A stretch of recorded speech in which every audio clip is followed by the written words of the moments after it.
So there's never been a more exciting time in the world of fitness and science than right now. So today we'll be discussing the myths, the proven benefits, and the scientific potential of creatine.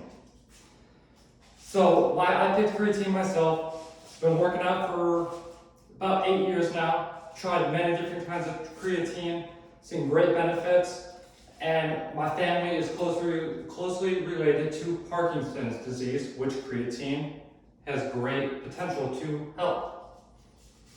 Some products that you can find creatine in: easy store-bought creatine, just GNC kind. Also, the Reigns and the Bangs. I know they're not the greatest for you ever, but it has creatine. I like them. You like them.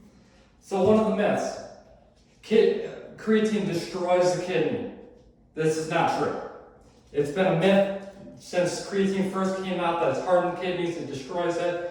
There have been studies from International Society of Sports Nutrition and many other institutions that have given the audience members 20 grams of creatine for 2 weeks at a time while consuming a normal amount of water, and no negative effects have happened to their kidneys, nothing at all. Another myth, steroid. Creatine steroids is going to get you big and just huge. Okay, that's preposterous. When you break it down, it's an amino acid. Your body actually naturally creates creatine 1 to 2 grams a day. All you're doing is adding extra. By saying creatine's a steroid, you're saying that protein's a steroid. Come on.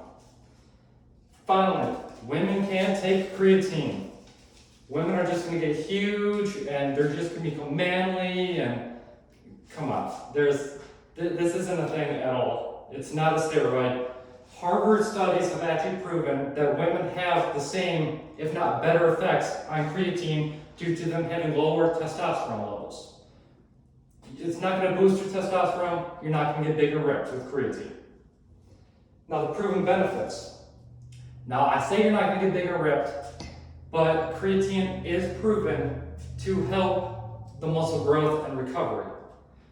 Now, it's going to increase it a lot more than just taking protein by itself, but you're not going to become Arnold Schwarzenegger or Ronnie Coleman just with creatine. Short-term memory. A scientific study, 6 studies actually, have been proven that it increases short-term memory compared to those who were taking the placebo effect. Had no focus on long-term memory, they're still working on that, but short-term memory, the stats are way up with it.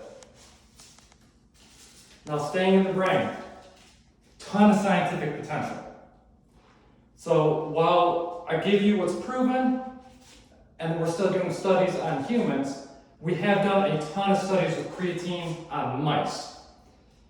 So let's talk about Parkinson's. Parkinson's is characterized by the reduced levels of dopamine. In mice that have been given creatine compared to the placebo effect, creatine prevents 90% of the typical drop. 90%. When it comes to creatine helping brain function for Huntington's disease, it restores brain function to 72% of what it previously was. Creatine is an untapped potential that is being just studied around the world constantly. You can find it on everything with major articles. It's not going to change your world yet, but the untapped potential is just amazing. I recommend that everyone, whether you're trying to get big or whether you just like to run and stay in regular shape, 5 grams of creatine a day will make a huge difference. Thank you.